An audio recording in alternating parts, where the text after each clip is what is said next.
Bien, buenas tardes. Vamos a seguir con una mesa redonda que lleva por título Mística, Política y Compromiso Ecológico y Social. No os quejaréis de la intensidad de las mañanas. Si la mañana de ayer fue intensa, la de hoy no ha terminado y es importante que estemos atentos. Bien, me cabe el honor de ser la primera vez en la cual presento a dos alumnos, dos profesores de filosofía y dos investigadores a los cuales les he dirigido el trabajo y que son no solo compañeros, sino amigos. A mi derecha está José Miguel Martínez Castelló. Él hizo la tesis sobre Ortega y Gasset. Y a mi izquierda, José Luis García Martínez. Él conoce bien todo lo que es la tradición de la filosofía analítica y realizó una tesis doctoral sobre MacIntyre y cuestiones relacionadas con la tradición, el concepto de dependencia, el concepto de racionalidad. Ellos dos van a plantear perspectivas, yo creo que complementarias, perspectivas que van a enriquecer lo que aquí estamos planteando y la reflexión que estamos realizando sobre mística y antropología. Yo me alegro de la reflexión que esta mañana la profesora Sánchez Gey y el profesor Jesús Conil han realizado, porque nos han dejado el balón preparado para disparar.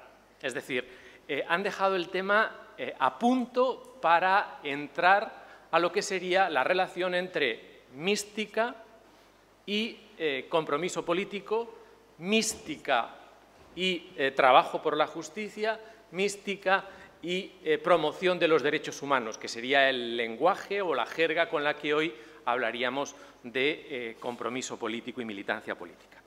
Para ello, para poder entender el contexto y el papel que la antropología tiene que tener en este debate, en esta relación entre lo que sería la experiencia mística y el orden de la mística, por un lado, y por otro lado, el compromiso político, la transformación de la realidad desde un horizonte de justicia, las cuestiones antropológicas son claves, son centrales, y en ellas vamos a profundizar ahora. Y habría tres cuestiones que quiero dejar claras desde el principio que nos pueden servir de marco a las intervenciones de ellas. En primer lugar, necesitamos situarnos en el contexto de lo que llamaríamos la devotio moderna. A diferencia de la devotio antigua, en la devotio moderna, ayer lo planteó el rector al principio, cuando, manteniéndose en la tradición ignaciana, dijo: estamos en un horizonte de contemplativos en la acción. La devotio antigua era una devotio donde había que retirarse del mundo, aislarse del mundo, salir fuera del mundo y luego volvíamos al mundo.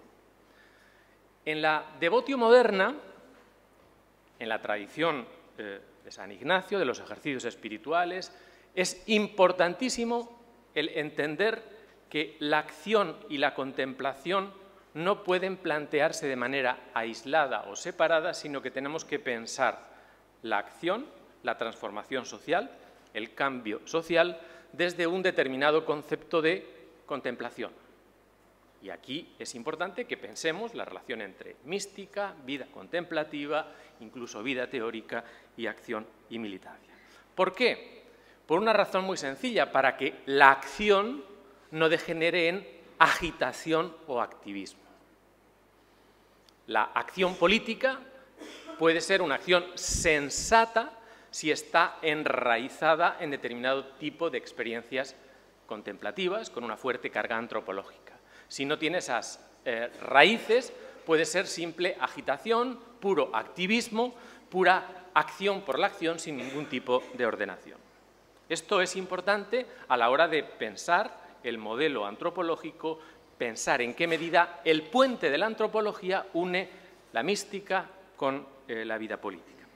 En segundo lugar, la segunda percha, la segunda clave, tiene que ver con lo que llamaríamos el cuerpo. Podemos hacer mística sin contar con el cuerpo, podemos hacer política sin contar con el cuerpo y entonces, en realidad, iba a decir, no sabemos lo que hacemos porque la acción política, el compromiso político, la militancia política requiere cuerpo, requiere carne. No la hacen seres espirituales, la hace el ser humano de carne y hueso. La política te puede quitar el sueño, la militancia te puede llevar al sacrificio.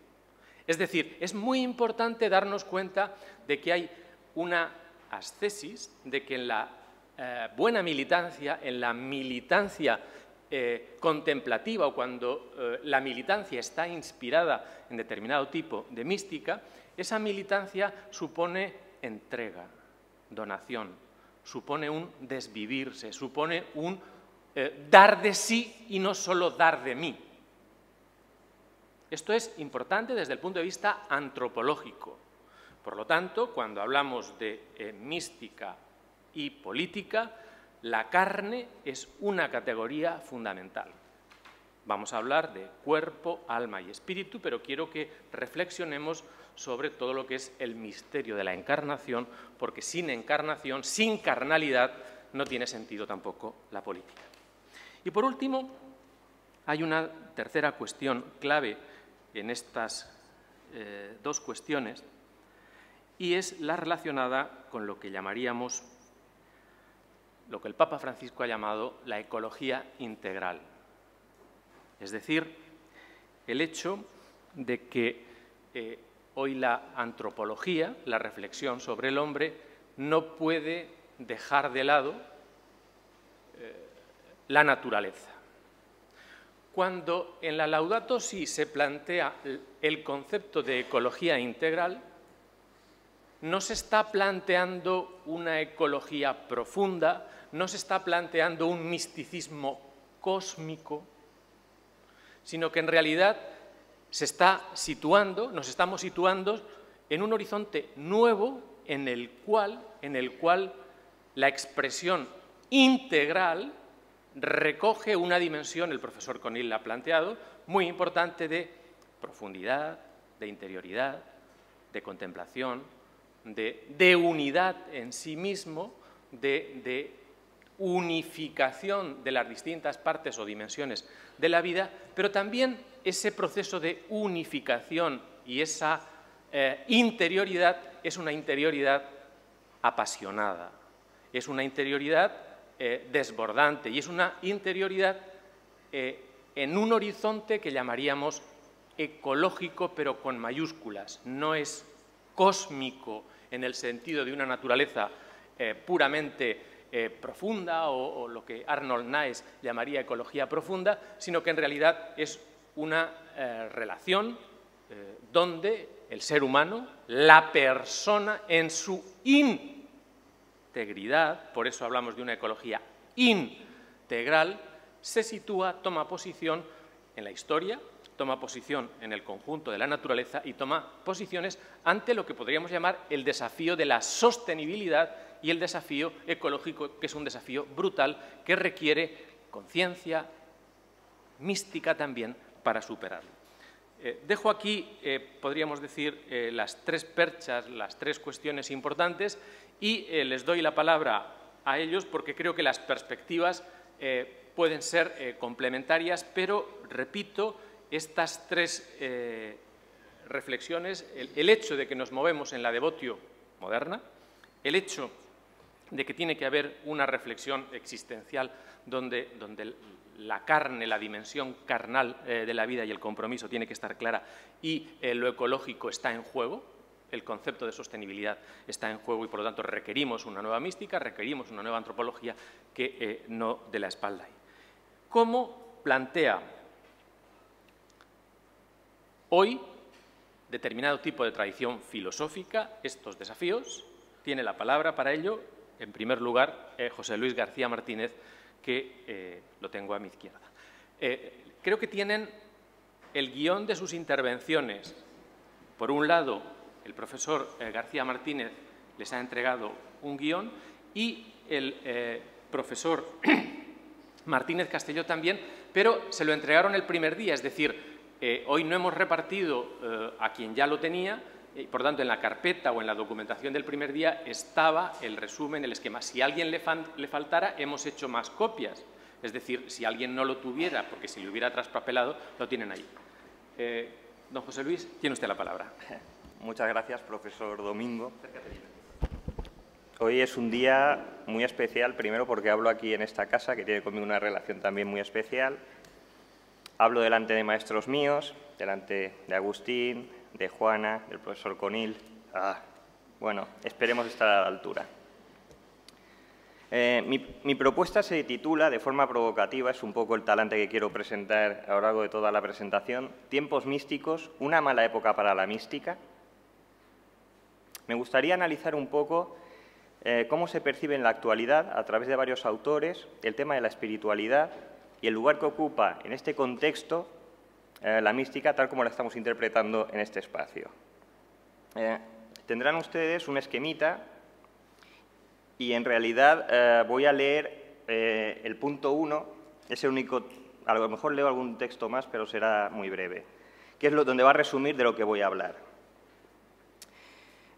Como sacerdotes, nos identificamos con ese pueblo descartado al que el Señor salva y recordamos que hay multitudes incontables de personas pobres, ignorantes, prisioneras, que se encuentran en esa situación porque otros los oprimen. Pero también recordamos que cada uno de nosotros conoce en qué medida, tantas veces, estamos ciegos de la luz linda de la fe, no por no tener a mano el Evangelio, sino por exceso de teologías complicadas. Las negrillas son mías. Sentimos que nuestra alma anda sedienta de espiritualidad, pero no por falta de agua viva, que bebemos solo en sorbos, sino por exceso de espiritualidades gaseosas, de espiritualidades light. También nos sentimos prisioneros, pero no rodeados, como tantos pueblos, por infranqueables muros de piedra o de alambrados de acero, sino por una mundanidad virtual que se abre o cierra con un simple clic. Estamos oprimidos, pero no por amenazas ni empujones, como tanta pobre gente, sino por la fascinación de 1000 propuestas de consumo que no nos podemos quitar de encima para caminar, libres por los senderos que nos llevan al amor de nuestros hermanos, a los rebaños del Señor, a las ovejitas que esperan la voz de sus pastores. En realidad, me podría callar, podríamos hacer un comentario de texto y estaría mi intervención resuelta, pero me gustaría profundizar sobre algunas de las negrillas que he puesto en el texto. Tendrán en el esquema una foto arriba de Sena O'Neill. Es una foto de Instagram de una chica que está en posición de meditación, vamos a decir, de cara al mar, y es uno de los grandes referentes en Instagram, o más bien era, me explico. Sena O'Neill tenía más de 700.000 seguidores en su cuenta de Instagram, hasta que hubo un momento en que se dio cuenta de que no tenía sentido lo que estaba haciendo, que estaba sirviendo a una imagen vacía, que lo importante era cómo aparecía, no lo que representaba, y empezó a denunciar ese mundo del que ella formaba parte. En este mismo texto, ella empezó luego a criticar las propias fotografías que ella se hacía, y sobre esta fotografía ella escribía con el tiempo: no hay nada zen en tratar de parecer zen, tomar una foto de ti misma tratando de ser zen y mostrando tu zen en Instagram. Pero lo interesante de este planteamiento es que estos 700.000 seguidores, ella era una prescriptora de estilo, vamos a decir. Pero por otro lado, además de prescriptora, ella está satisfaciendo una demanda de todos los que le siguen por Instagram. Entonces, por un lado podemos decir, ella está fomentando un tipo de espiritualidad, vamos a decir desde el principio, vacía. Pero por otro lado, todo el mundo que la sigue, todo el mundo que son 700.000, están de acuerdo con esta forma de vivir la fe, con esta forma de presentarse la espiritualidad. Les quisiera animar a hacer un experimento mental. Vamos a imaginar que la señorita O'Neill, en vez de estar en esta postura, estuviera arrodillada, en forma de comunión profunda con Cristo, sentada, y subiera esa misma fotografía, la subiera a Instagram. Las dos actitudes son de trascendencia, de querer superar la realidad. Sin embargo, esta tiene 700.000 seguidores y me cuesta imaginar que la otra lo tuviera. ¿Por qué es esto? Lo primero que podemos pensar es que parecería que estamos más abiertos a lo exótico que a lo que es de aquí, pero es una primera pregunta que les hago. Por otro lado, tenemos ahora mismo multitud de páginas por Internet que venden una espiritualidad a la carta, instantánea, mejoradora, pero en la mayoría de las ocasiones insustancial e infructuosa. Mucho más peligrosas son aquellas páginas que condicionan o que te prometen la felicidad en 10 minutos a cambio de una cantidad elevada de dinero. Espiritualidad a la carta a cambio de dinero de forma muy rápida. En algún sentido, podríamos decir que la espiritualidad se ha mercantilizado. Y esto es un problema. Y además, lo importante ya no es tanto ser espiritual como aparecer espiritual. Vamos a leer en el esquema que les he dado el segundo párrafo del punto 4. Este texto es de este librito de Ito Steyel, que se llama Los condenados de la pantalla. Es una videoartista alemana que enseña arte en Berlín. Nos dice: desde el punto de vista de la imagen spam, la gente es mejorable, o como dijo Hegel, perfectible. Se supone que retrata a personas potencialmente sin defectos, lo que en este contexto significa calientes, superflacas, armadas con títulos académicos a pruebas de recesión y, gracias a los relojes de imitación, siempre puntuales en los servicios que ofrecen. Esta es la familia contemporánea de hombres y mujeres, una banda drogada con antidepresivos rebajados, equipados con prótesis corporales. El Dream Team del capitalismo.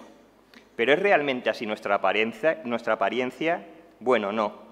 La imagen spam puede decirnos mucho acerca de los seres humanos ideales, pero no mostrándonos verdaderos humanos. Más bien todo lo contrario. Los modelos que habitan en la imagen spam son réplicas photoshopeadas, demasiado mejoradas para ser verdad. Un ejército de reserva de criaturas mejoradas digitalmente que se parecen a los demonios menores y a los ángeles de la especulación mística, chantajeando, atrayendo y empujando a las personas al éxtasis profano del consumo. Me parecía que era un párrafo que en este espacio lo podíamos tratar. Es interesante.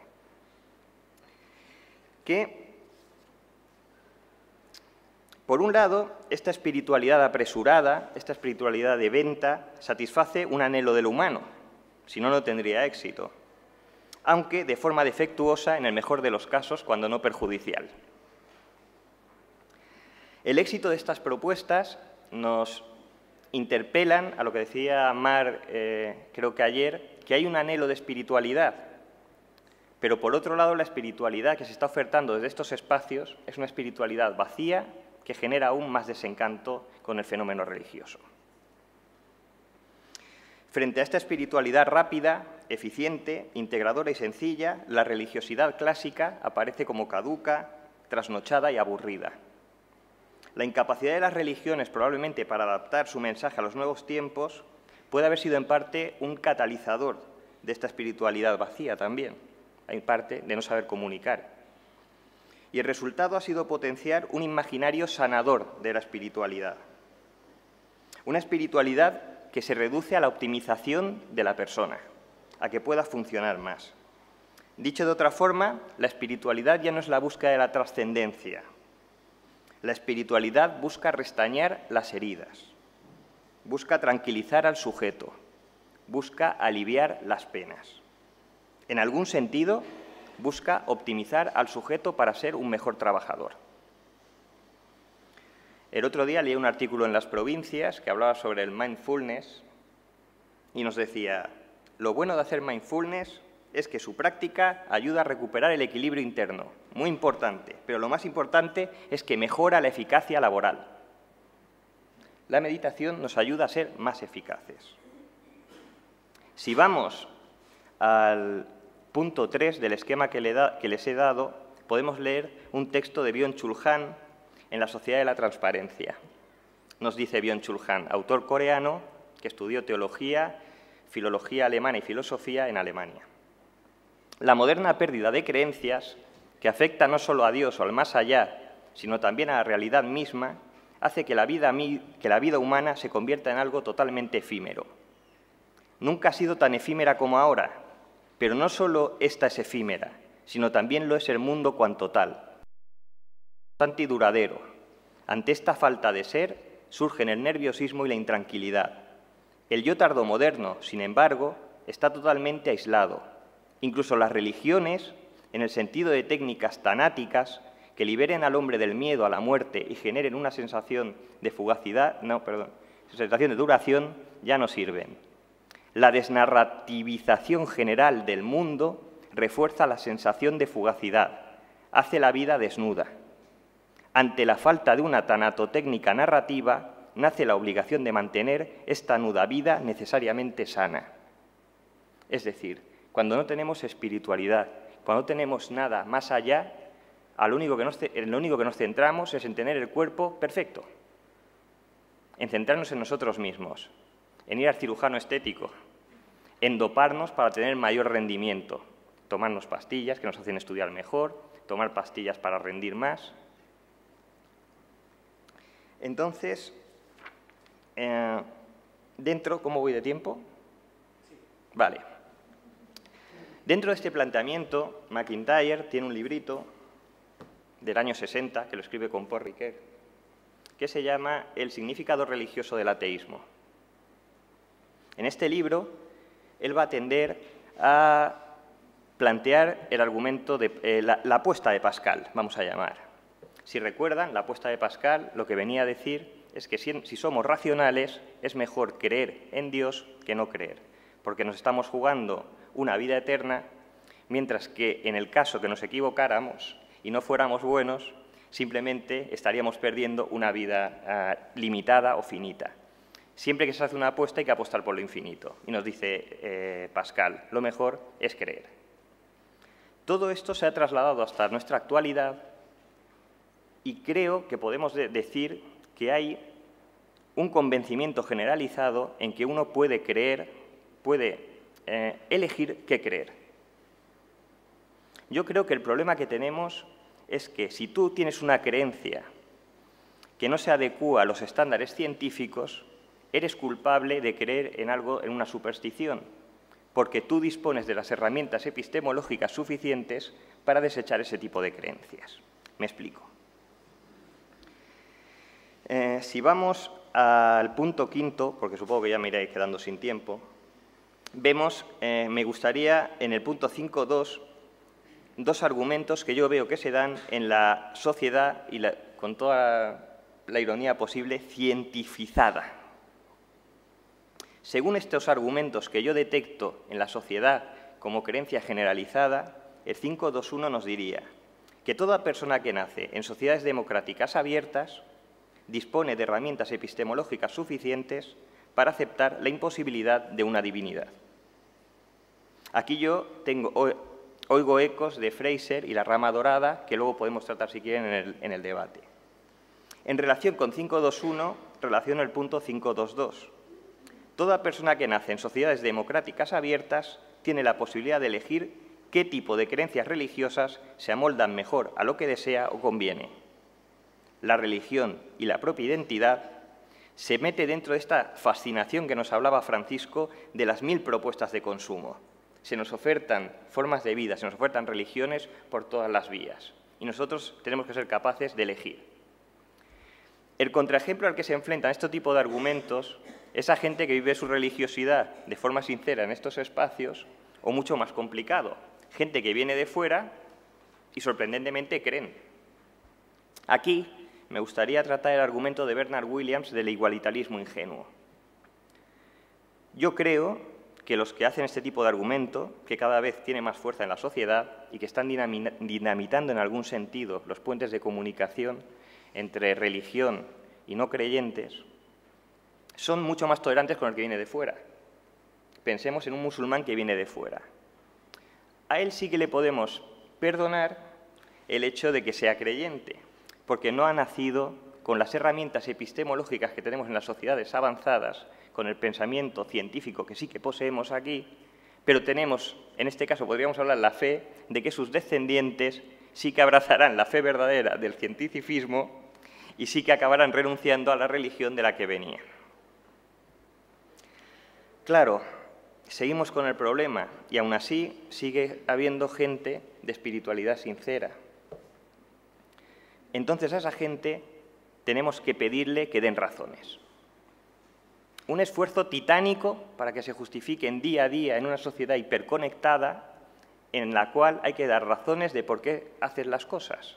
Y además las razones que se te exigen son dentro de las explicaciones. No comprensiones, sino explicaciones. ¿Por qué cree usted? Y dígamelo en un plano científico. Quedas inerme. No puedes hacer nada.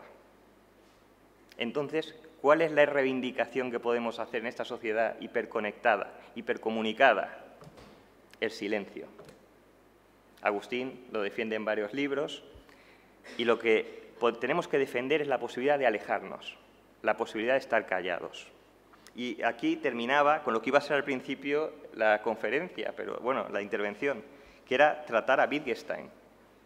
He cogido unos fragmentos del Tractatus, podemos tratar luego cómo trata la rama dorada de Fraser en el diálogo.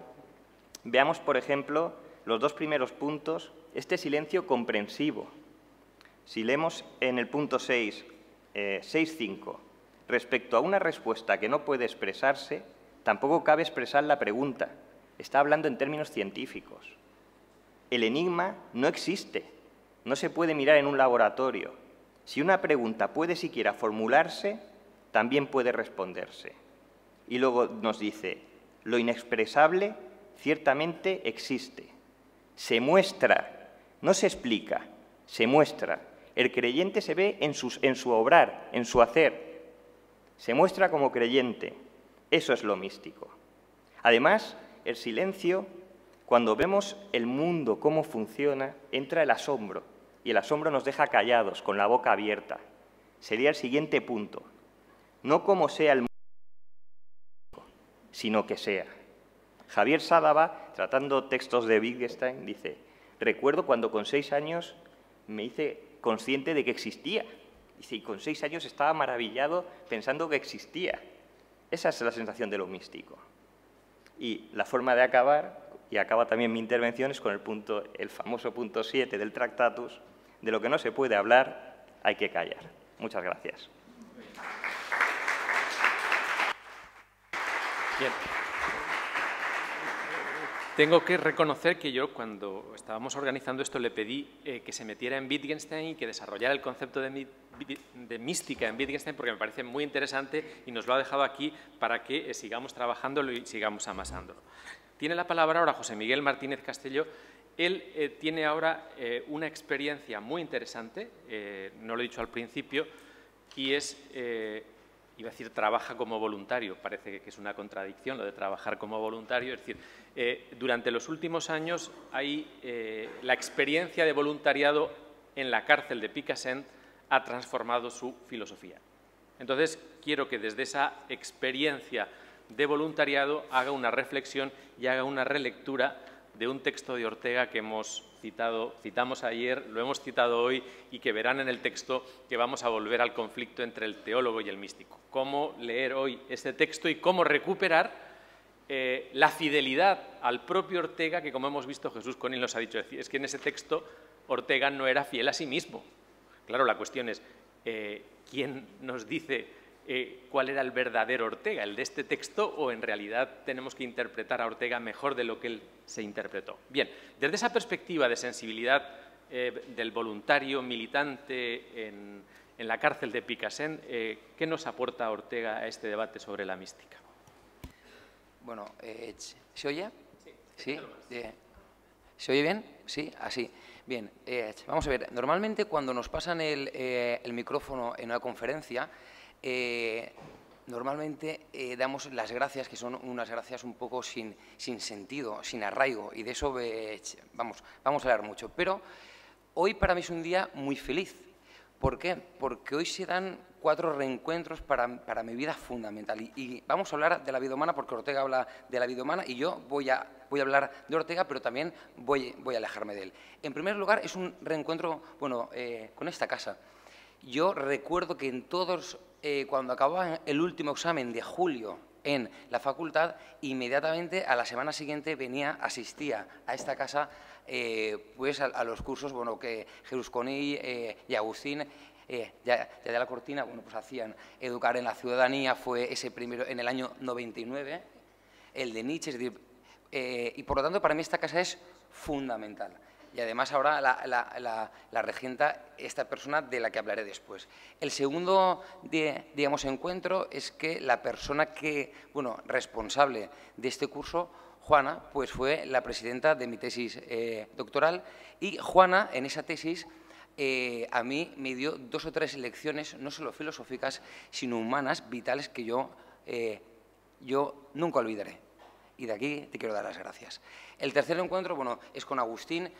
Agustín no solo es mi profesor, mi director de tesis, lo digo siempre que está conmigo, lo diré siempre aquí. Y ahora es mi padre, es mi confesor, mi amigo, no es mi novia, ¿por qué no? Porque cada uno estamos casados, evidentemente, ¿vale? Y por lo tanto, yo con Agustín, si yo hoy estoy hablando aquí y tengo la suerte de vivir esto de la filosofía, pues es por él.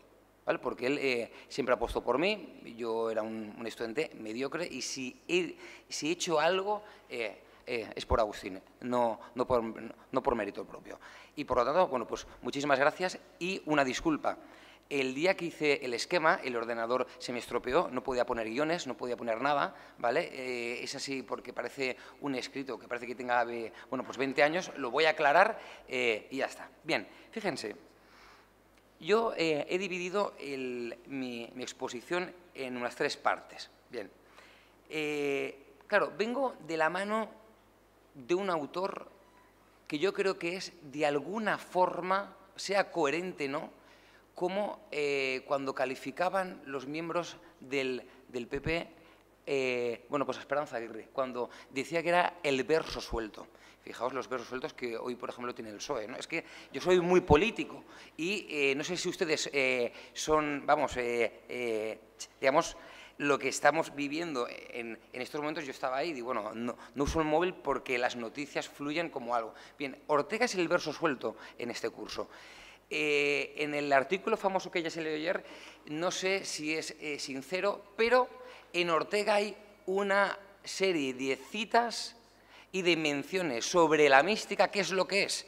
Después ya veremos si es sincero o no, pero cuando habla de la mística dice lo que dice. Bien, la primera parte, voy a exponer qué dice Ortega de la mística. Bien, la primera cita de Ortega la escribe con 22 años, en 1904, El poeta del misterio. Y fíjense, tiene 2 partes, igual que ese artículo que se le han dicho antes que tenía 2 partes. En la primera parte dice que los místicos ven más allá y después en esta segunda parte parece que retrocede. En esa primera parte, y yo lo siento, voy a leer a Ortega porque es una delicia. Dice, los místicos han estado durante todos los tiempos de pie en la frontera de lo desconocido. Han sido los vigías de la humanidad, que izados en el sueño del éxtasis, dan las voces de alerta al divisar brumas rosadas que anuncian costa. Fíjense, alguien escribe así y con 22 años, lo dejo ahí. Sigue Ortega. Los sabios, los filósofos, con toda su impedimenta y sus andares de camellos cansados, llegan a las tierras siglos más tarde que los videntes. Claro, en esa cita uno pues puede entender que en Ortega hay una defensa de la mística. Pero la segunda parte, 10 líneas más abajo, dice lo siguiente. Y en esta cita de 1904 plantea todos los conceptos que va a presentar. Cuando habla de la mística siempre lo va a hacer, digamos, a partir de una dicotomía. Y lo va a plantear aquí. Una vez satisfecha esta curiosidad estética, conviene olvidarse de todos esos misterios fíjense los vocablos, de todas esas vaguedades, sugestiones y formas imprecisas. Conviene guardarse, en fin, de lo que un loco de Sismaría, Nietzsche, llamaba alucinaciones de trasmundo. Fíjense el cambio. Es decir, Ortega en esta cita va a plantear los conceptos con los que va a presentar siempre el concepto de mística. Es decir, va a contraponer, después veremos si es sincero, si no es sincero, si huye del mismo. Eso es otra cosa, pero primero vamos a presentarlo. Donde Ortega habla de místico, lo va a contraponer al sabio, al filósofo y al teólogo. Y donde habla de mística, lo contrapone a la religión. ¿De forma justa o de no forma justa? Vamos a verlo. A continuación, en el año 1910, es un texto que yo les invito a que lo lean, Venerables Ironías, es un texto que comenta sobre unas declaraciones que Pío X hace sobre los españoles. Y, dice Ortega, el Papa Pío X dice que los españoles somos el pueblo más avanzado de Europa por nuestro misticismo. Y Ortega dirá, señores, tenemos que andar junto a Europa. ¿Y por qué? Porque en España necesitamos verdades, necesidades de pan frente a realidades místicas. Es decir, mientras en España se muere de hambre la gente, no podemos hablar que el pueblo español sea el más avanzado de Europa por su profundo misticismo, porque el pueblo está pasando hambre. Y eso Ortega lo dice en 1910. Por lo tanto, la mística, fíjense, por ahora el sentido, el significado de mística es alejado de la realidad, alejado de la vida. Y eso lo va a mantener hasta prácticamente el año 50. Y después lo veremos. Un año después, en 1911, introduce en esta discusión la diferencia entre mística y religión.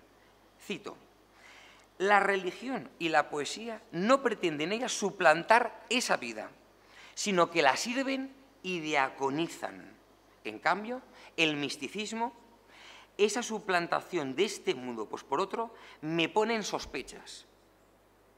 Unido a un gran respeto y a un fervor hacia la idea religiosa, esto lo tendrían que haber leído muchísimos intelectuales pues, en la Guerra Civil, después de la Guerra Civil, que tildaron pues a Ortega de religioso, etcétera, etcétera, más alejado de todo ello. Sigo.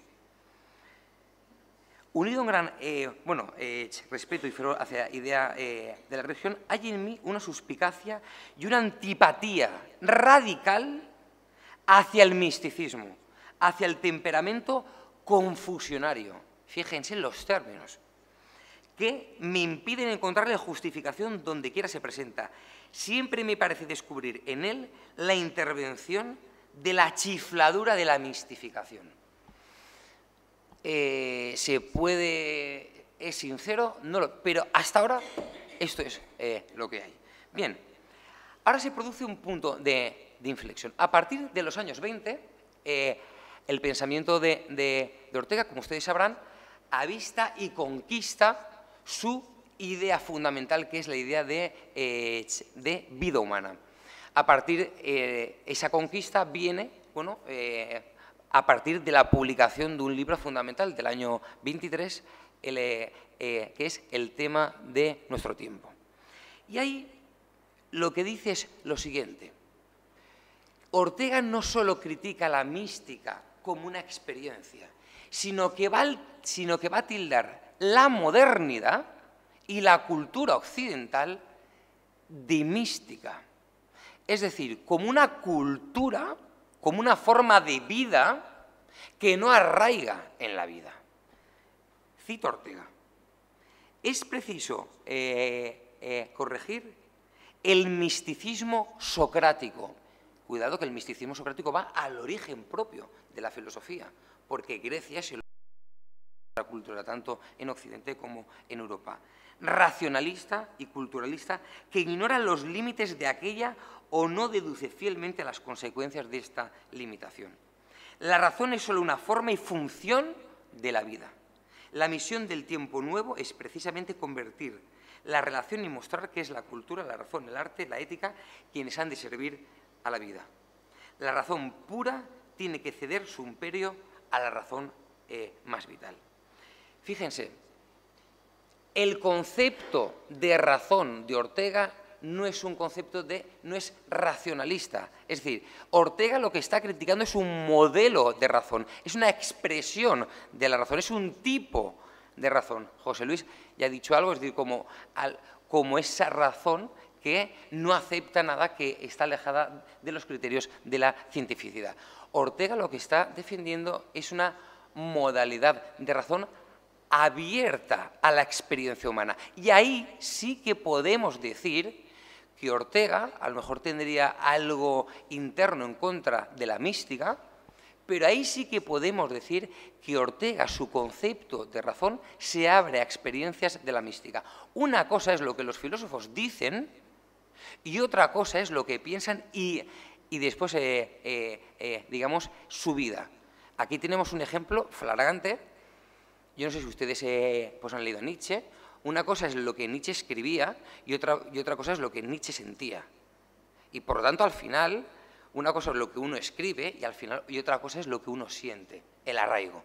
Y aquí es muy importante la coherencia entre lo que uno piensa, uno hace, y fíjense, esto es la actualidad que tiene hoy al nivel de la política. Y después hablaremos de la política. Fíjense, en los años 20, en el año 26, del año 26 hasta el 32, Ortega va a escribir pues, unos 3 artículos que hablan, no le dedica nada específico, pero van a hablar sobre misticismo. Uno es Amor en Stendhal. Y en el Amor en Stendhal, un escrito en su capítulo 7, fíjense el capitulito, el título, que se las trae, que habla de misticismo, experiencia e hipnotismo. Ese capítulo se lo dedica fundamentalmente a San Juan de la Cruz y a Teresa de Jesús.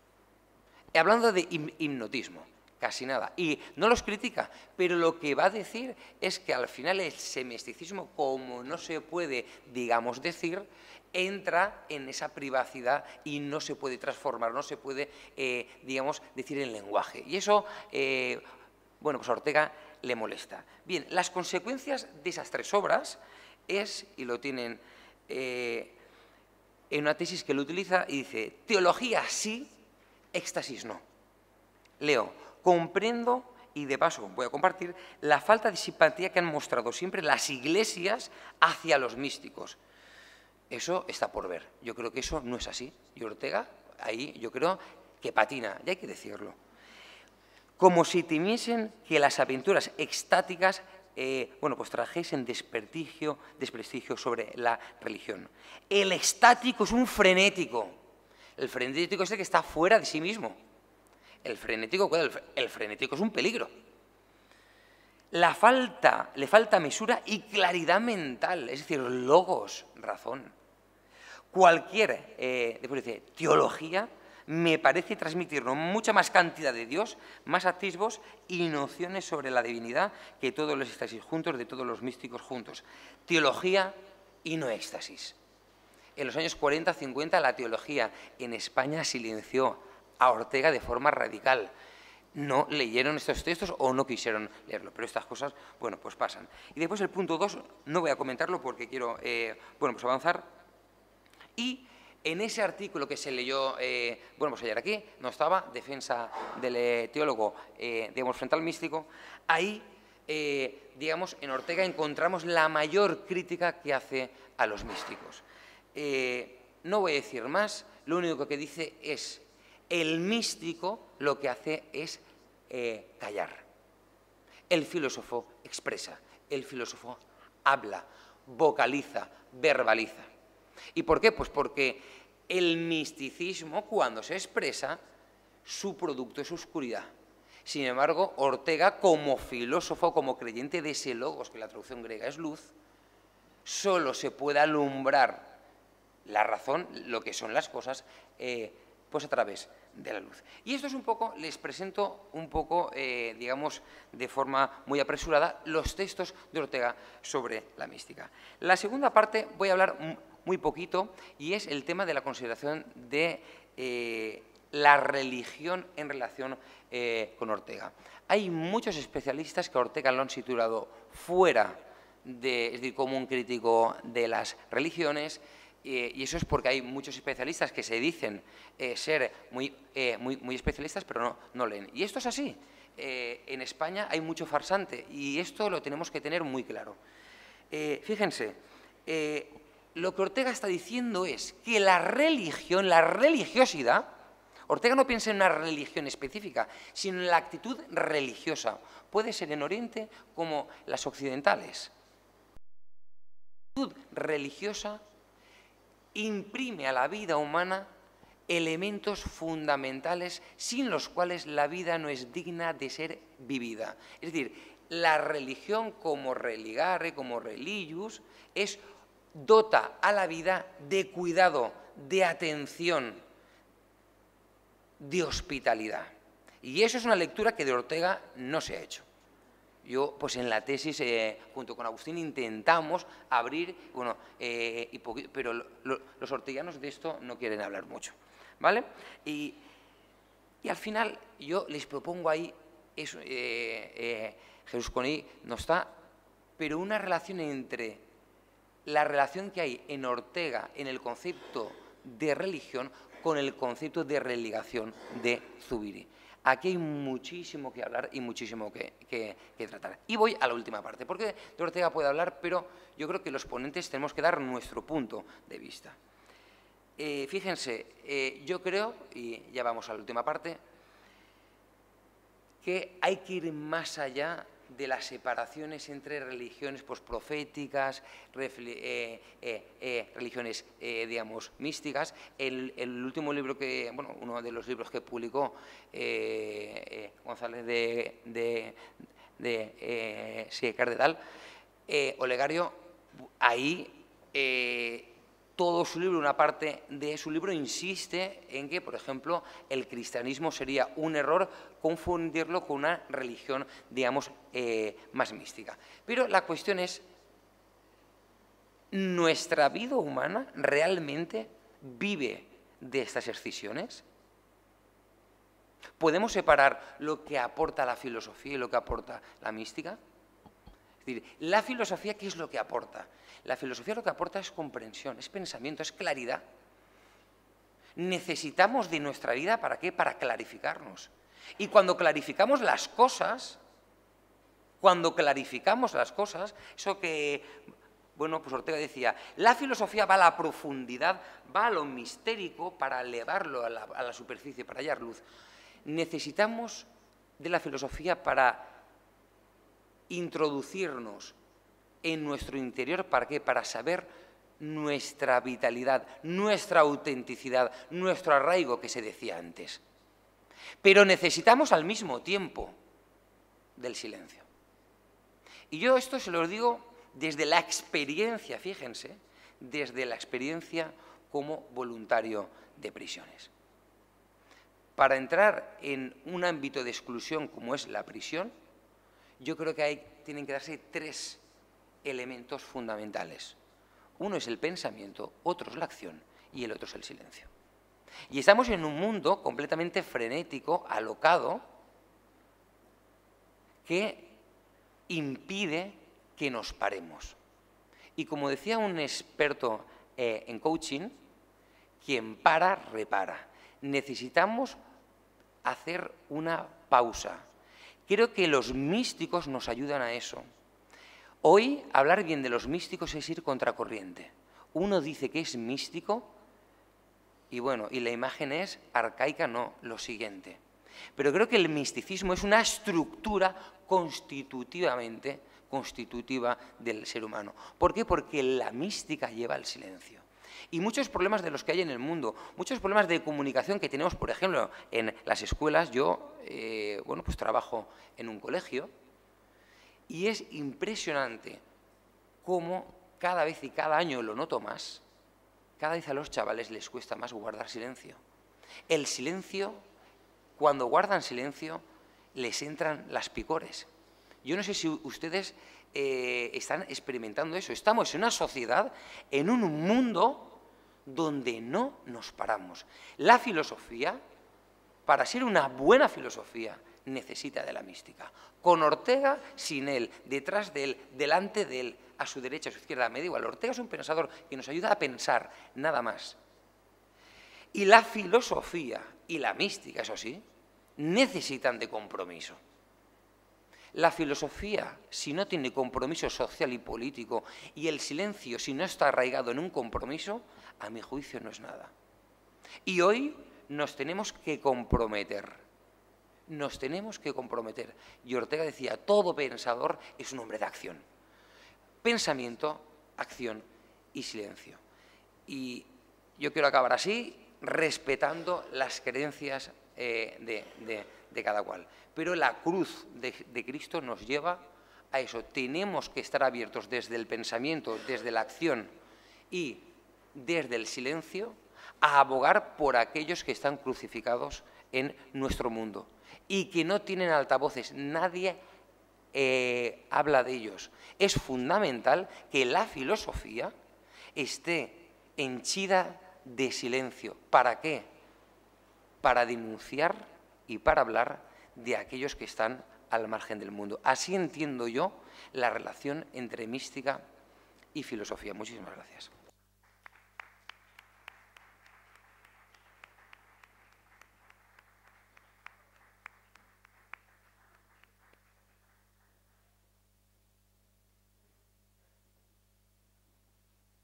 Si quitas la cartela, aparece tu nombre mágicamente.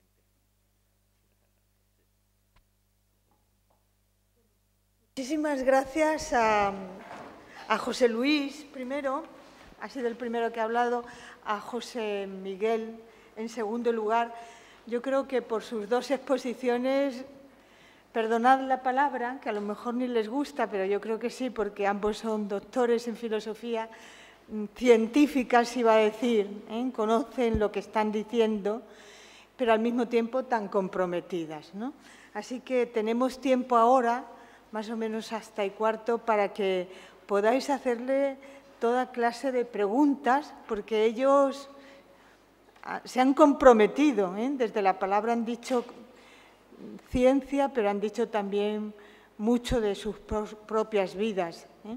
Así que dejo la palabra para que puedan hacer las preguntas que...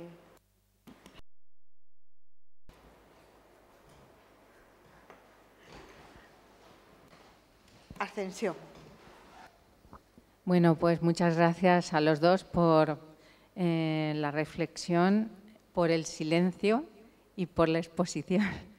Y quería preguntaros a los dos, en esto que habéis dicho, ¿no?, del compromiso, porque yo creo que en las palabras de ambos había realmente una visión comprometida, ¿no?, de la sociedad. Y yo creo que esa es la política. La gran política, dice nuestro fundador, Fernando Rielo, que es ciencia del espíritu, no solo ciencia del cerebro o de la mente, ¿no?, sino del espíritu. Entonces, es una visión integral, ¿no?, de esa política. Y el compromiso, que habéis dicho cada uno desde un punto de vista, ¿cómo pensáis que realmente la filosofía y la mística, en cada uno desde vuestra experiencia de vida y vuestra experiencia de reflexión, ha modificado, ¿no?, vuestra forma de ver las cosas y digamos, vuestra preocupación ante la realidad que vivimos, ante la realidad social que vivimos? Digamos, ¿cómo ha sido ese comprometerse en vuestro caso?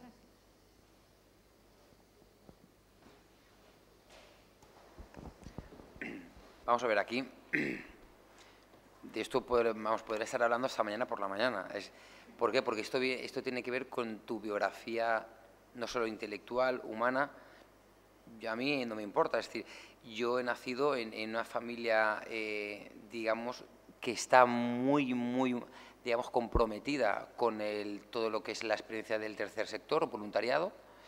Y conoces, vas conociendo tu vida, yo lo entiendo así, Dios te va poniendo en el camino a personas, por ejemplo, bueno, personas primero, bueno, pues como Agustín, vas a la facultad, en la Facultad de Filosofía de Valencia hay de todo y para todo, pero no todas las filosofías son igual, no todos los autores son igual, ni todos los enfoques son iguales.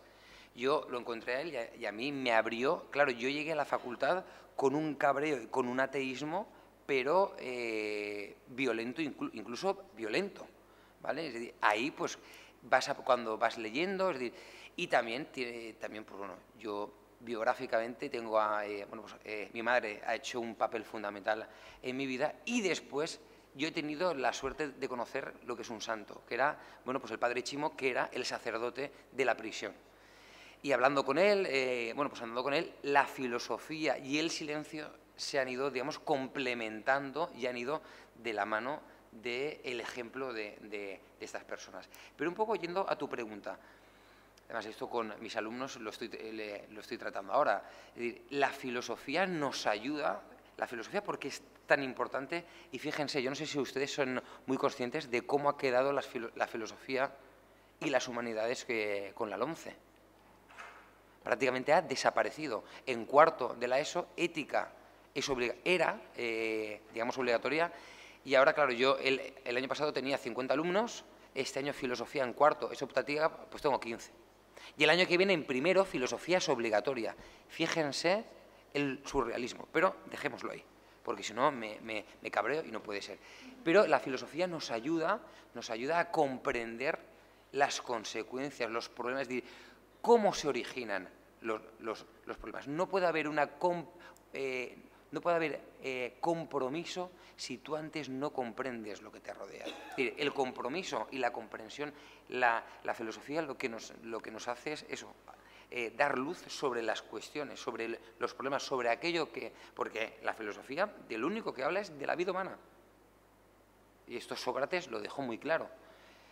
Y después la mística, el silencio, yo creo que el silencio es fundamental. Yo no sé de qué forma en el colegio donde trabajo, cómo introducirlo, sería fundamental una asignatura de silencio. No sé cómo, y le estoy dando vueltas, y además, además mi director, la persona que me contrató, es una persona también pues que va pues por esa vía. Lo hemos hablado muchísimas veces, pero es muy difícil. A mí me gustaría que ustedes asistieran a los pasillos de los centros educativos. Cuando uno está, no en la universidad, cuando está en los centros de primaria, de secundaria, la filosofía cambia. Porque ahí la filosofía está, digamos, a flor de piel. No en los seminarios de la universidad igual, pero uno comienza a hacer filosofía cuando se enfrenta a una clase de secundaria y ve los valores que hoy pues están de moda y la comunicación de los alumnos contigo. Y ya acabo. Y yo soy optimista, yo soy muy optimista, porque yo creo que la gente, porque tenemos que confiar en ellos, porque es lo único que tenemos. Hablar de compromiso, alguien que siente fascinación por la filosofía analítica, es complicado. Nosotros nos movemos más en los argumentos, nos movemos más por un compromiso por lo que podría ser llegar a una verdad, pero entiéndase que creo que hay cierto momento en la filosofía británica en la que la descripción es lo más normativo. El hecho de tú sacar a relucir, y debería ser un compromiso de la filosofía, sacar a relucir aquello que está oculto y que por el hecho de estar velado está cegando a una ciudadanía o está cegando a una población, debería de ser un compromiso de todo filósofo. Y desde ese análisis sesudo de un colectivo aparecen esferas del humano que desde ciertos campos de conocimiento no es que no se tengan en cuenta, sino que se consideran que no son deseables. Más aún, anulan posibilidades felicitantes, diría Jesús, posibilidades de felicidad de muchas personas. Yo he estado muy cegado, en especial en la primera época de filosofía, por todos los temas de ayer, si cada vez que yo quiero, por ejemplo, digo, esto está bien o esto está mal, ¿realmente estoy haciendo una exigencia moral o estoy intentando hacer con trampas que el otro haga lo que yo quiero? Es una buena pregunta. Si no tenemos carga ética, si no tenemos carga moral, si no tenemos espiritualidad, si no tenemos carga religiosa, como lo queramos decir, si no buscamos en realidad el bien, estamos instrumentalizando las relaciones entre todos. Más aún, creo que la sensación que tenemos hoy en día es que todos nos intentan manipular, que tenemos que defendernos de los intentos de manipulación del otro, y es el gran logro de la sociedad capitalista.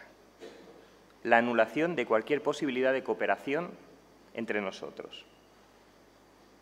Entonces, el compromiso para mí en filosofía es el desvelar, el sacar a relucir desde una filosofía británica corregida, que no se centre solo en los temas de verdades de una lógica, intentar sacar a la luz aquello que está oculto y que por estar oculto nos está sometiendo. ¿Una otra pregunta? Mientras tanto, le hago una pregunta ahora a José Miguel. Tiene mucha razón, ¿no?, lo que ha dicho. Entre las cosas que ha dicho, ambos, esta última que ha dicho, me gustaría que hubiera una asignatura sobre el silencio, porque efectivamente nosotros en la universidad no vemos todo lo que ocurre. Bueno, yo doy clase en primero y todavía los alumnos llegan contando, pero lo cuentan, a mí siempre me llama la atención. Aquí está Patricia, ¿no?, que fue alumna mía el año pasado de primero, y lo cuentan como, fíjate lo que pasa ahí, vienen de ahí, ¿no?, pero efectivamente probablemente los que lleguen a la universidad ya tienen otra comprensión, ¿no? Muy bien esa idea. Pero te hago una pregunta, José Miguel. Yo creo que efectivamente el silencio hay que aprenderlo por todo lo que se ha dicho, ¿no? Porque no sea solo agitación, decía Agustín. Pero ¿tú piensas o crees que a lo mejor qué asignatura podría darse sobre el silencio? No lo sé, pero ¿y si recuperamos algo que en la Fundación Fernando Rielo hacemos siempre?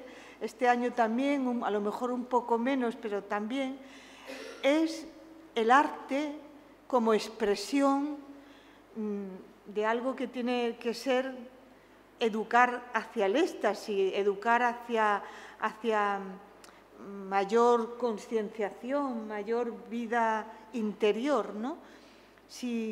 No sé cómo educar en el silencio como asignatura, pero el arte sí que nos puede ayudar al asombro, que es lo que debe ser la filosofía, la admiración, ponernos en otra situación, en otro estado de conciencia. Se me ocurre según te he oído, porque lo que estoy convencida es que enseñar, como estáis enseñando, en esas aulas donde todo es griterío casi, es muy difícil. Vamos a ver. Esa pregunta es una pregunta del millón. La cuestión es cómo se estructura eso. La cuestión y el tema es, y en eso yo estoy comprometido, es los sistemas educativos actuales dejan margen. Claro, tú has hablado de arte, claro, pero es que tenemos que ver, por ejemplo, qué horas o qué papel y dónde está situada, por ejemplo, historia del arte. Historia del arte se da en segundo y en el centro donde estoy yo, de segundo, de 70 alumnos, cursan Historia del Arte 2 personas y hay más de letras que de ciencias. La cuestión es que las prioridades hoy educativas de los planes educativos en España, y yo creo que, bueno, pues por desgracia y cada vez más en Europa, están en dinamitar las humanidades.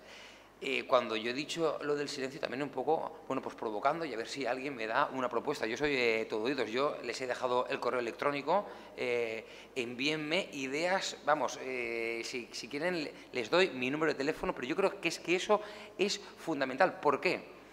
Porque si no hay silencio, no hay escucha. Si no hay escucha, no hay no existe la tolerancia. Es brutal con la información que tienen las expresiones de intolerancia que hay entre ellos. Es impresionante. Las redes sociales, que son maravillosas, las redes sociales están propinando un cambio de paradigma en el ámbito de la educación. Y no somos conscientes, es decir, está naciendo un cambio de paradigma en los centros educativos por el tema de las redes sociales. Y no solo lo digo por la presión, por estas noticias, el peso de los WhatsApp de los papás frente al profesor. Estoy hablando de muchísimas más cosas. Yo, por ejemplo, yo tengo que decirlo, yo con mi tutoría de primero, los de bachiller que tienen 16, 17 años, yo lo primero que les doy es mi número de móvil. Y los tengo en un grupo de WhatsApp. ¿Por qué? Porque a lo mejor, vamos, me desnudo ahora. Yo así los controlo. Es decir, por las redes sociales es cómo se comunican ellos. Tu Face cada vez lo tenés de decir, no, dímelo por WhatsApp. Es decir, su comunicación está cambiando. Está cambiando. Es decir, cuando salen a la calle, se sientan en un banco, 7 u 8, y estaban ahí con el bocata, dale que te pego, pero estaban con el bocata y con el móvil. Entre ellos no hablan. Pero yo este debate lo he tenido con Agustín muchas veces, él se enfada conmigo, pero bueno, maestro-alumno. Yo defiendo que en ocasiones el silencio es un lujo. O sea, no, el silencio es un lujo ahora mismo en la sociedad. O sea, el hecho de yo vivir en una comunidad de propietarios, si yo estuviera forrado, vamos a hablar mal, estaría en un chalet, en silencio, tranquilito, vivo en un barrio obrero, hay ruido. Y no puedes eludirlo. De hecho, para mí hay algo más grave, que es que estamos hiperconectados, pero con falta de comunicación. La mayoría de comunicación se da en lenguaje no verbal. Esto los de comunicación lo tienen muy claro. Cuando estamos hablando por WhatsApp, perdemos el 80% del contenido que ofrecemos cuando hablamos. Por supuesto, podemos hablar, has hablado de coaching, es otra de mis cruzadas, que seguro que 1 de cada 100 será bueno. Pero el coaching, por ejemplo, hay un silencio instrumentalizador. Cuando enseñan a los profesores o a los que están escuchando, tienes que callar. Tienes que escuchar un 80 y callar un 20. Esto se dice ahora mucho, 80-20. Y si hay que hablar más, no podemos ser capaces de saber cuándo hablar y cuándo escuchar. Estando de acuerdo, pero para mí ahora mismo el silencio es un lujo.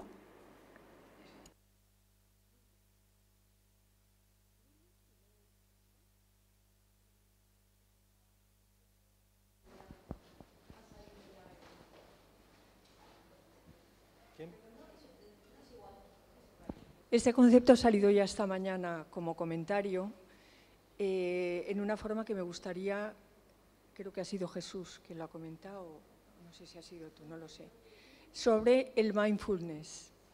Entonces, con lo que decía José Miguel de esos tiempos, esos espacios de silencio, que me parece fantástico, me gustaría que dijeseis algo, como personas que debéis conocerlo más, esta técnica del mindfulness, si es útil justamente para los jóvenes, para tener estos espacios de silencio, para concienciarse, etc. Me gustaría oír. A ver, creo que es el profesor Simón el que está trabajando más todo el tema este del mindfulness y en realidad, en algún sentido, es la... A ver, hay que ser muy preciso con el lenguaje, pero en algún sentido es la occidentalización de cierta forma de vida que se ha dado en Oriente tradicionalmente. Por un lado, la posibilidad de observar de forma neutral tus emociones o tus vivencias, que es lo que se consigue en parte a través de la meditación, es útil. El hecho de poder ser observador de ti mismo, que es en parte lo que se pretende, no soy experto en el tema, pero es por orientar un poquito, es el mindfulness, la meditación. Por ese lado lo veo muy, muy útil, la posibilidad de parar, de hacer un paréntesis en nuestras aceleradas vidas, en la cual somos nosotros mismos los que nos lastramos con el rendimiento. Dicho de otra manera, antes, en la sociedad antigua, bueno, depende, vamos a hablar de 50 años, era el jefe el que iba detrás de ti y te iba caneando para que trabajaras.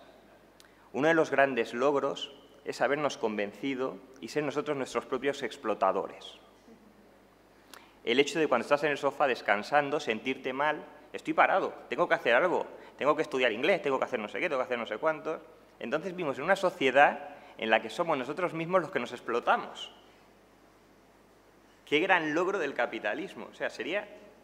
Entonces, cualquier pausa que tengamos para pensar en nosotros mismos, observarnos, darnos un tiempo de pausa es sensacional. Parte buena. Parte mala. El artículo de las provincias que leía. Gracias al mindfulness, usted va a rentar mucho más en el trabajo. Gracias a poder meditar, va a rendir mucho más. Será mucho mejor negociador cuando tenga que estar con ventas. ¿A qué se debe esta falta de entender esta experiencia? Falta de cultura religiosa. Me extiendo un poquito más. Solamente hay que ir por Francia. En Francia, por ejemplo, es una república, puede ser lo que quieras, siempre que seas republicano. Y los problemas que están teniendo allí de convivencia son y van a ser muy, muy, muy complicados. Los que hemos recibido una educación religiosa católica nos encontrábamos con la sorpresa de que no reciben educación religiosa. Entonces, puedes ser católico, en parte, musulmán y que te tiren las cartas. Y es así. Y además estamos hablando de gente de nivel cultural muy, muy, muy alto. El problema es si la sociedad tiene las herramientas para detectar cuando este mindfulness nos va a hacer más felices. Ya está, es sencillo. A través de una experiencia de pausa o nos va a hacer que nos optimiza como máquinas para rendir todavía más. No sé si he respondido. No.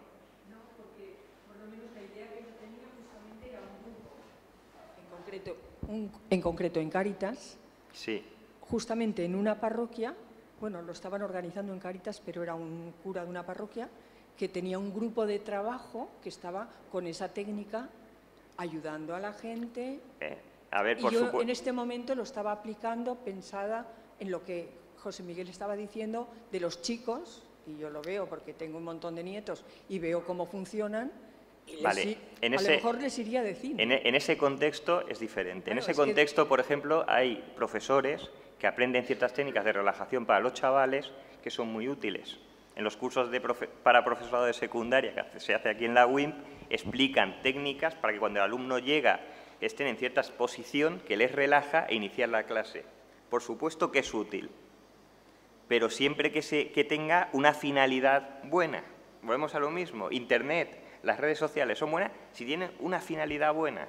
Tenemos que estar siempre, pero es mi actitud, a lo mejor soy demasiado remirado, lo siento, pero yo siempre voy, toda cosa que nos presenta muy, muy buena y que se mercantiliza y que siempre voy con el freno echado. Lo siento. A ver, una cuestión, yo defiendo, José Luis ha hecho una descripción, extraordinaria. Yo creo que estamos en un momento, eso que el tema del coaching, es decir, parece que el coaching es la panacea. Esto que se ha citado ahora, parece que sea la panacea. Ahora estamos, es decir, creo que en la sociedad de hoy, la gente es nuevas. Ahora el tema de mi padre en prisión es monitor de yoga. Mi padre hace meditación desde hace 25 años. Y mi padre dice que hay muchísimo friki en el tema del yoga. Es decir, hay gente que cree que el yoga le va a solucionar su estrés en un mes. No, y el yoga requiere tiempo, requiere concentración, requiere estudio. En la prisión está dando resultados, pero claro, en grupos que ya llevan 3 o 4 años con mi padre. Claro, lo que pasa es cuando se mercantilizan estas técnicas. El coaching. Cuando estoy dando psicología en el colegio. El coaching. Bueno, pero el coaching detrás es simplemente porque la gente no se encuentra, porque la gente está estresada. Es decir, el coaching es el reflejo de una necesidad que la gente no encuentra. ¿Y qué hace? Lo compro. Y esa compra tiene que ser rápida y, sin embargo, lo que se requiere no es rapidez, es tiempo. Y el problema es cómo trasladamos eso a las aulas. Esa es la pregunta. ¿Podemos introducir, inocular en la educación el valor de la pausa? Esa es la pregunta fundamental. ¿Y cómo? ¿En qué clases? ¿Con qué estructura? Y ahí, José Luis, yo se lo he planteado y ahí estamos dialogando los dos. Vamos a terminar con la pregunta de Lourdes por aquello de... No, yo creo que sí, porque ha sido muy interesante. Lo que pasa es que a las 4 volvemos y conviene que volvamos. En realidad, yo creo que han contestado ampliamente a la pregunta que iba a formular, pero la formulo. Es para José Luis y José Miguel también. Me gustaría que dijera una palabra, solo una. ¿Tú crees, con todo lo que habéis dicho, que es interesantísimo, felicidades por las dos intervenciones, que es una mala época para la mística? Es el título de tu intervención y ahora digo que no lo sé. A ver, es un mal momento para una mística seria, porque no tiene herramientas de impregnación en la sociedad. Es un momento excelente para espiritualidades gaseosas, que decía Francisco, para estar... En realidad es la violencia del consenso. Lo ponía aquí, lo estaba pensando, no lo he tratado. Es muy difícil ir contracorriente. Hablábamos de las redes sociales. El niño raro, a darle caña. Hay que ser muy valiente para defender un misticismo, yo lo voy a decir sensato, un misticismo comprometido. Además, da mucho miedo presentarse, por ejemplo, como un católico en sociedad. No, pero aquí puede ser por dos factores. Quiero pensar que es porque es muy exigente. Ya no se pueden hacer muchas cosas que querrías hacer. Entonces, ¿son malos tiempos para la mística con M mayúscula? Por supuesto. Para las místicas que van a hacer negocio, sectas, están incrementándose el número de sectas en las ciudades, esto lo sabemos. Y lo que están ofertando es el vacío que te da la ciencia, el discurso científico, otro lo llena, no hay problema. La última cuestión es, ¿tiene una tradición esa propuesta? ¿Ha sido transida de racionalidad? Entonces, no es buena, conclusión, no es buen tiempo para la mística con M mayúscula. Yo, vamos, medio minuto. No es un buen tiempo, pero la cuestión es, ¿en la historia ha habido una épocas buenas para las cuestiones importantes? No. No me voy a ir a la antigüedad, pensemos en el siglo XX. Claro, si damos una vuelta a los avatares del siglo XX, pues imagínese. La cuestión es, todo lo que vale la pena cuesta, en todas las épocas. No digamos nada cómo vivían los místicos. Hay muchos místicos que acabaron como acabaron. Y esto es así. Y aquí, esto pues es aquí donde lo que tenemos que poner sobre la mesa es el tema de la autenticidad, de la Gelassenheit que se ha dicho. Es decir, ¿qué hago yo con mi vida? ¿Qué sentido tiene mi vida? Yo la filosofía la explico así. ¿Y por qué? Porque el inicio de la filosofía comienza con un asesinato, que es el de Sócrates. Y ahí elige o vivir como la masa o morir por el tema de la verdad. Es un compromiso.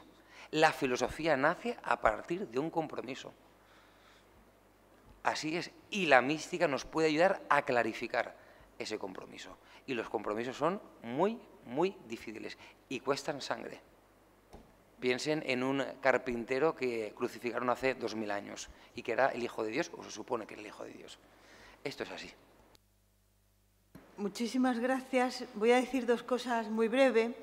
Una, ya que he hablado del voluntariado en prisión, yo me he leído este año en mi tierra, en Cádiz, una obra que os recomiendo a todos si la encontráis, y sobre todo a José Miguel. Es la obra de un chico de ETA, Iñaki Recarte, que estando en la prisión del penal del puerto de Santa María, conoció a una voluntaria y al final se han casado, él está reinsertado. El libro se llama Lo difícil es perdonarse a sí mismo. Y bueno, yo creo, a mí, además de que yo conozco a su mujer, Mónica, casi lo leí por eso, ¿no? Pero el libro da mucho de sí para ver todo esto, ¿no? Salió en La Sexta. Salió en La Sexta, salió en Alfa y Omega y tal. Bueno, el libro es que la editorial debe ser del País Vasco, donde ahora viven ya los dos con sus 2 hijos, pero uno nació en tiempo de cárcel, quiero decir que ha salido de la cárcel yo creo que en el 2013. Bueno, la editorial no la recuerdo, pero el libro es Lo difícil es perdonarse a sí mismo. Y luego, a pesar de los tiempos difíciles, como muy bien ha dicho José Luis, yo creo que viendo a 2 jóvenes investigadores, profesores, filósofos, que decir, en este mundo hay mucha esperanza. Muchísimas gracias a cada uno y a todos.